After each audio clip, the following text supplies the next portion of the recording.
4월 27일 오늘 만난 성경 말씀은 창세기 31장 19절에서 24절 말씀입니다. 라헬은 라반이 양털을 깎으러 나간 틈을 타서 친정집 수호신의 신상들인 드라빔을 훔쳐냈다.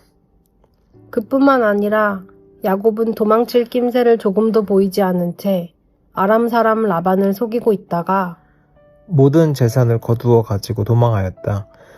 그는 강을 건너서 길르앗 산간지방 쪽으로 갔다.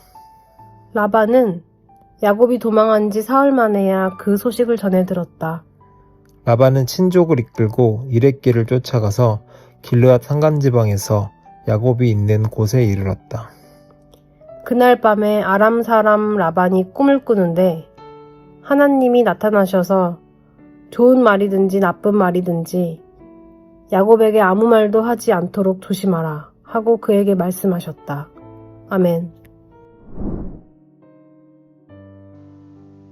오늘 만나로 만나주시는 하나님을 기대합니다. 오늘 말씀은 표면적으로는 한 가정의 도피 사건처럼 보이지만 그 이면에는 하나님께서 어떻게 일하시는지 그리고 그분이 어떻게 사람을 세워가시고 변화시키시는지를 담아내고 있습니다. 20절, 21절은 이 상황을 이렇게 설명합니다. 그뿐만 아니라 야곱은 도망칠 낌새를 조금도 보이지 않은 채 아람 사람 라반을 속이고 있다가 모든 재산을 거두어 가지고 도망하였다. 야곱은 장인 라반이 집을 비운 틈을 이용하여 모든 소유를 정리하고 도망합니다. 그런데 이 장면은 야곱 한 사람의 문제로 끝나지 않습니다. 앞선 19절에서는 라헬 역시 또 다른 방식으로 아버지를 속입니다. 라헬은 아버지의 드라빔을 훔쳤습니다. 고대 사회에서 드라빔은 단순한 우상이 아니라 가정의 수호신이자 동시에 상속권과 연결된 중요한 상징물이었습니다. 당시 자료에 따르면 이 신상을 소유한 사람은 가문의 법적 권리를 주장할 수 있었고 특히 결혼한 딸이 가져갈 경우에는 그 남편이 장인의 재산에 대한 권리를 주장하는 근거가 되기도 했습니다. 이러한 배경을 고려할 때 라헬의 행동은 자신의 미래와 재산을 확보하려는 시도였던 것입니다. 또 한 가지 주목해야 할 부분은 야곱과 라헬이 드라빔을 훔치고 도주한 시점입니다. 말씀에서는 그 시점을 이렇게 설명합니다. 라반이 양털을 깎으러 나간 틈을 타서.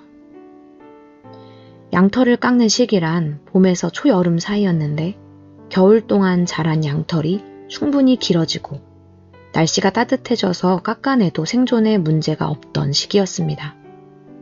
이 작업은 모든 양을 대상으로 이루어지는 대규모의 일이었기 때문에 온 가족과 종들이 동원되었고 라반처럼 큰 목축 자산을 가진 경우에는 여러 목초지를 이동하며 며칠에서 길게는 몇 주 동안 집을 비우기도 했습니다. 그렇게 양털을 깎는 시기란 집안의 핵심 인물들이 분주해지고 주의가 분산되는 빈 틈과도 같은 시간이었습니다. 야곱과 라헬은 바로 그 틈을 놓치지 않았습니다. 그 틈은 아버지의 눈을 피해 도망가기에 가장 적합하고 안전한 타이밍이었기 때문입니다. 그러나 결국 이 소식은 아버지에게 전해졌습니다. 무려 사흘이나 지나고서야 말입니다. 그러자 라반은 식구들을 이끌고 이렛길을 쫓아갑니다. 속이고 뒤쫓는 추격전이 벌어지는 한복판에서 예상치 못한 상황이 펼쳐집니다. 24절 말씀입니다.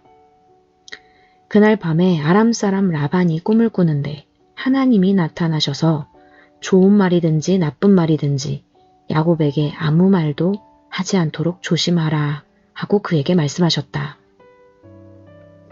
서로를 속이고 서로를 의심하며 끝까지 자기 방식으로 문제를 해결하려는 인간들의 움직임 한가운데 전혀 다른 방식으로 일하시는 분이 계십니다. 바로 하나님이십니다. 인간은 자신의 유익을 지키기 위해 속이고 빼앗지만 하나님은 그 와중에도 야곱에게 하셨던 말씀, 너는 내 조상의 땅 너의 친족에게로 돌아가거라. 내가 너와 함께 있겠다 하신 그 약속을 지키시기 위해 신실하게 일하고 계셨습니다. 이 이야기 속에서 유일하게 흔들리지 않는 존재, 유일하게 신실하신 분은 하나님 한 분뿐이십니다. 야곱도, 라헬도, 라반도 모두 자신의 생각과 판단 속에서 움직이지만 하나님은 그들 가운데서도 여전히 당신의 뜻을 이루어 가십니다. 이것이 바로 하나님이 일하시는 방식입니다. 하나님은 부족하고 흔들리는 사람들 속에서 그들의 실패와 두려움 속에서도 당신의 신실하심을 드러내십니다. 그리고 그렇게 사람을 다루시며 서서히 변화시켜 가십니다. 그렇기에 우리의 시선은 실수하는 사람이 아니라 신실하신 하나님께로 향해야 합니다. 우리가 만들어낸 안전한 타이밍이 아니라 모든 상황 속에서도 여전히 일하시는 하나님을 신뢰해야 합니다. 오늘도 우리의 삶의 빈틈 속에서 우리가 실수하고 두려워하는 그 자리에서 하나님은 여전히 일하고 계십니다. 그 하나님을 바라보며 그 하나님만 의지하며 살아가기를 소망합니다. 기도하겠습니다. 하나님, 우리가 안전하다고 여기는 방법이나 때가 아니라 오직 신실하신 주님이 우리를 지키고 계심을 신뢰하게 하옵소서. 서로의 연약함을 바라보는 것이 아니라 완전하신 하나님을 바라보게 하옵소서. 예수님의 이름으로 기도합니다. 아멘. 이제 두 가지 기도 제목으로 함께 기도하겠습니다. 첫째로 말씀을 기억하며 기도하기 원합니다. 우리 삶에도 드라빔을 쥐고자 하는 순간 안전한 타이밍을 찾고자 하는 노력들이 있었는지를 돌아보게 하시고 불안과 두려움 때문에 하나님보다 앞서지 않게 하옵소서. 둘째로 해외 선교를 위해 기도하기 원합니다. 선교의 현장마다 환경의 열악함과 연약함에 시선이 머무르지 않게 하시고 그 가운데서도 살아 역사하시는 하나님을 바라보게 하옵소서. 이렇게 기도하신 후에 개인 기도하시겠습니다.